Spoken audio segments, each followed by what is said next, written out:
سلام سلام لكم أهاوية وأهاتية بيت سواء لسان الجئز وأفكارنا لسان الجئز يزيز أقرب لكم بسامناي كف فأنت مديقاوي قال زيب آي وإتو لايل آي زيتيانو مستودان قالات كالاي كف هامساي وستا آي أبيناي أبي أمن مالتيو ውስተ ዘይብል መስተዋድዳዊ ቃል ሰይዓርፍ ላዕለ መጠይቃዊ ቃል ዘይብል አይ። ምሳሌ ቀዳማይ ውስተ አይ ሐመር ተጽዕኑ መላእክት ውስተ አይ ሐመር ተጽዕኑ መላእክት ሓለፍቲ ኣበየናይ መርከብ ተጻዒኖም ሓለፍቲ ኣበየነይቲ መርከብ ተጻዒኖም ሓለፍቲ ኣበየናይ መርከብ ተሳፊሮም ማለት እዩ።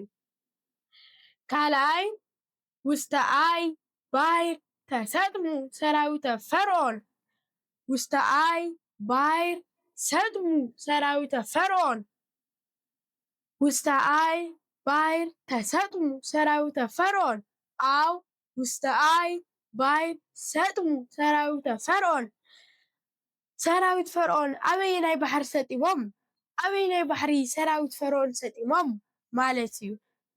ሳልሳይ ውስተ አይ ትዕይንት ቤትክሙ አው ውስተ አይ ሃገር ቤትክሙ ውስተ አይ ትዕይንት ቤትክሙ አው ውስተ አይ ሃገር ቤትክሙ ኣበየናይ ከተማ ሓዲርኩም ወይ ድማ ኣበየነይቲ ከተማ ሓዲርኩም ማለት እዩ።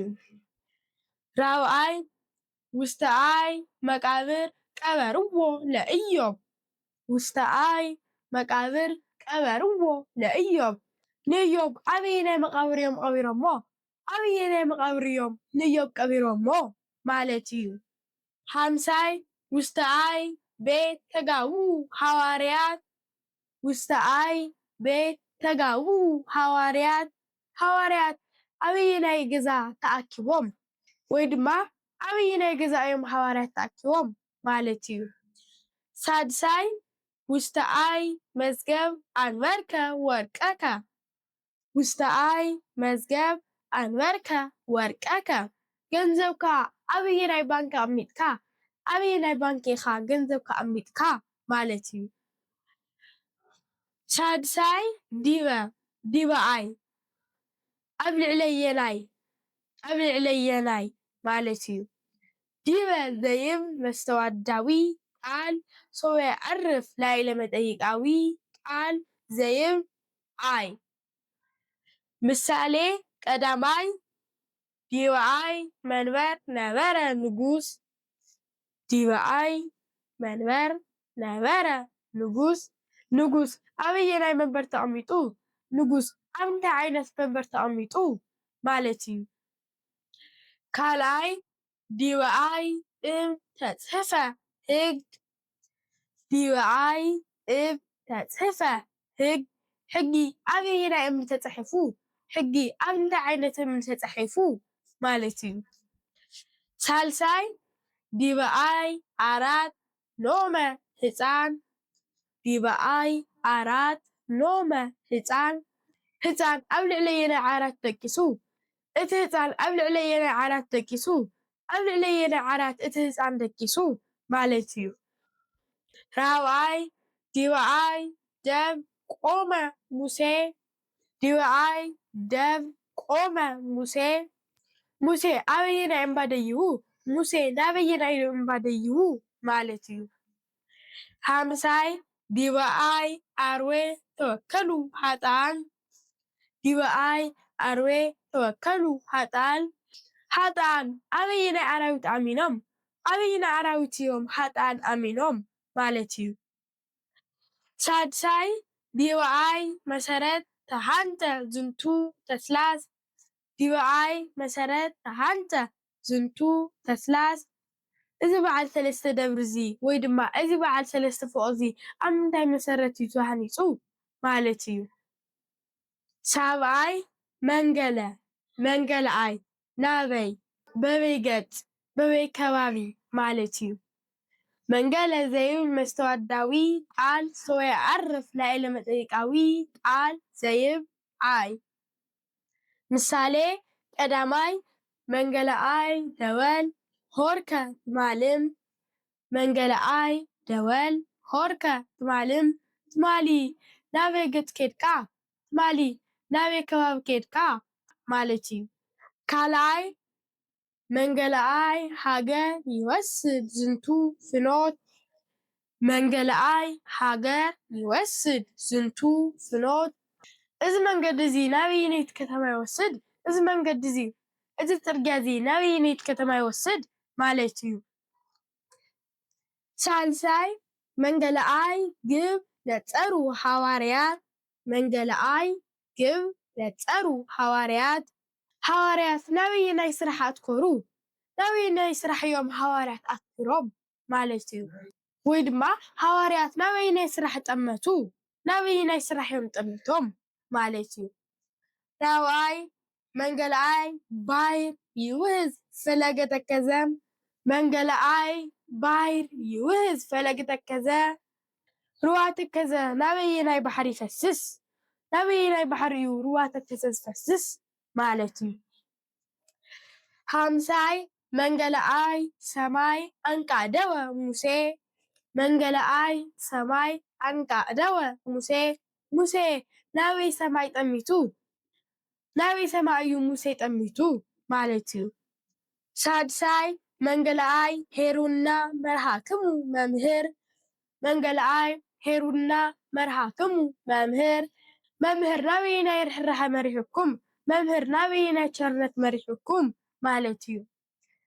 ሳብናይ ቅድመ ቅድመአይ ቅድመየናይ ቅድሚ መን ቅድሚ እንታይ ቅድሚ መዓዝ ማለት እዩ። ቅድመ ዘይብል መስተዋድዳዊ ቃል ሰወይ ዓርፍ ላዕለ መጠይቃዊ ቃል ዘይብል አይ ምሳሌ ቀዳማይ ቅድመአይ ፈታሒ ቆምከ እሁየ ቅድመአይ ፈታሒ ቆምከ እሁየ ኣብ ቅድሚ መን ዳኛ ቆምካ ሓወይ ኣብ ቅድሚ መን ዳኛ ደው ኢልካ ሓወይ ኣብ ቅድሚ መን ዳኛ ተረኺብካ ሓወይ ማለት እዩ። ካልኣይ ቅድመአይ ታቦት ሰገዱ ካህናት ቅድመአይ ታቦት ሰገዱ ካህናት ካህናት ኣብ ቅድመየናይ ታቦት ሰጊዶም ኣብ ቅድመየናይ ታቦት ካህናት ሰጊዶም ማለት እዩ። ሳልሳይ ቅድመአይ ምስ በረኩ ኣሕዛብ ቅድመአይ ምስ በረኩ ኣሕዛብ ኣሕዛብ ኣብ ቅድመየናይ ምስሊ ተንበርኪኾም ኣብ ቅድመየናይ ምስሊ ኣሕዛብ ተንበርኪኾም ማለት እዩ። ራብዓይ ቅድመአይ መኮንን ቀርቡ ፈያት ቅድመአይ መኮንን ቀርቡ ፈያት ሸፋቱ ኣብ ቅድመየናይ ዳኛ ቀሪቦም ኣብ ቅድመየናይ ዳኛ ሸፋቱ ቀሪቦም ማለት እዩ። ሓምሳይ ቅድመአይ መቅደስ ቆሙ ህዝብ ቅድመአይ መቅደስ ቆሙ ህዝብ ህዝቢ ኣብ ቅድመየናይ መቅደስ ተረኺቦም ኣብ ቅድመየናይ መቅደስ ህዝቢ ተረኺቦም ማለት እዩ። ሳድሳይ ቅድመአይ መንግስት ቆመት መንግስቲ ኣክሱም ቅድመአይ መንግስት ቆመት መንግስቲ ኣክሱም መንግስቲ ኣክሱም ቅድመየናይ መንግስቲ ቆይማ መንግስቲ ኣክሱም ቅድመየናይ መንግስቲ ነይራ ቅድመየናይ መንግስቲ መንግስቲ ኣክሱም ነይራ ማለት እዩ። ታስኣይ ድህረ ድህረአይ ድሕረየናይ ድሕሪ እንታይ ድሕሪ መን ማለት እዩ። ድህረ ዘይብል መስተዋድዳዊ ቃል ሰወይ ዓርፍ ላዕለ መጠይቃዊ ቃል ዘይብል አይ ምሳሌ ቀዳማይ ድህረአይ ጊዜ መጻእከ ሃበየ ድህረአይ ጊዜ መጻእከ ሃበየ ድሕረየናይ ግዜኻ ናባይ መጺኻ ናባይ ድሕረየናይ ግዜኻ መጺኻ ማለት እዩ። ካልኣይ ድህረአይ ቀት ኮነ ሰላም ድህረአይ ቀት ኮነ ሰላም ድሕረየናይ ውግእ ሰላም ኮይኑ ማለት እዩ። ሳልሳይ ድህረአይ ንጉስ ነግሰ ዮሃንስ ድህረአይ ንጉስ ነግሰ ዮሃንስ ዮሃንስ ድሕረ ኣየናይ ንጉስ ነጊሱ? ድሕረ ኣየናይ ንጉስ እዩ ዮሃንስ ነጊሱ ማለት እዩ። ራብዓይ ድህረኣይ ቤት ሃባከ ንዋየከ ድህረኣይ ቤት ሃባከ ንዋየከ ገንዘብካ ኣብ ድሕረ ኣየናይ ቤት ሓቢእኻ? ገንዘብካ ኣብ ድሕረ ኣየናይ ገዛ ሓቢእኻ? ኣብ ድሕረ ኣየናይ ገዛ ገንዘብካ ሓቢእኻ ማለት እዩ። ሃምሳይ ድህረኣይ ቃል ተንሥኡ ህዝብ ድህረኣይ ቃል ተንሥኡ ህዝብ ህዝቢ ድሕረ ኣየናይ ቃል ተሲኦም ወይ ድማ ኣየናይ ቃል ምስ ሰምዑ ህዝቢ ተሲኦም ህዝቢ ኣየናይ ቃል ምስ ሰምዑ ተሲኦም ማለት እዩ። ሳድሳይ ድህረኣይ ግብ ነስሐ በላዔ ሰብ ድህረኣይ ግብ ነስሐ በላዔ ሰብ በላዒ ሰብ ድሕረ ኣየናይ ግብሪ ተናሲሑ ወይ ድማ ስምዖን ድሕረ ኣየናይ ስራሕ ተናሲሑ ማለት እዩ። ኣስራይ ላዕለ ላዕለኣይ ኣብ ልዕሊ ኣየናይ ኣብ ልዕሊ እንታይ ኣብ ልዕሊ መን ማለት እዩ። ላዕለ ዘይብል መስተዋድዳዊ ቃል ሰወይ ዓርፍ ላዕለ መጠይቃዊ ቃል ዘይብል ኣይ ምሳሌ ቀዳማይ ላዕለኣይ ሃገር ዘንመ ዝናም ላዕለኣይ ሃገር ዘንመ ዝናም ዝናብ ኣበየናይ ከተማ ዘኒሙ ኣበየናይ ከተማ ዝናብ ዘኒሙ ማለት እዩ።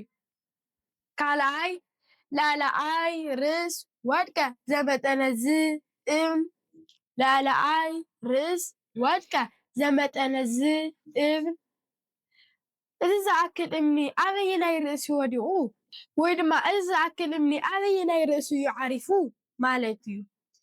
ሳልሳይ ላዕለኣይ ስልጣን ተሰይመ ኢዮብ ላዕለኣይ ስልጣን ተሰይመ ኢዮብ ኢዮብ ኣበየናይ ስልጣን ተሸይሙ ኣበየናይ ስልጣን ኢዮብ ተሸይሙ ማለት እዩ።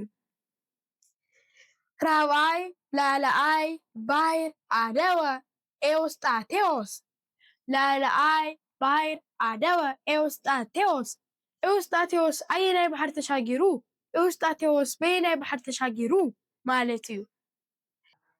ሓምሳይ ላዕለኣይ ክሳድ ዓርፈ ሰይፈ ሄሮድስ ላዕለኣይ ክሳድ ዓርፈ ሰይፈ ሄሮድስ ሰይፈ ሄሮድስ ኣበየናይ ክሳድ ዓሪፉ ኣበየናይ ክሳድ ሰይፈ ሄሮድስ ዓሪፉ ማለት እዩ። ሳድሳይ ላዕለኣይ ጸላኢ ሞዓ ሰራዊተ ንጉስ ላዕለኣይ ጸላኢ ሞዓ ሰራዊተ ንጉስ ሰራዊት ንጉስ ኣብ ልዕሊ ኣየናይ ጸላኢ ተዓዊቱ ኣብ ልዕሊ ኣየናይ ጸላኢ ሰራዊት ንጉስ ተዓዊቱ ማለት እዩ። ከምዚ ይብል በሰላም ጥሩህ ኣሃቤ ወኣሃትየ ጥቀ ጥቀ ሲባክሙ ይትርሱ ፈለው ላይክ ሰብስክራይብ ኮመንት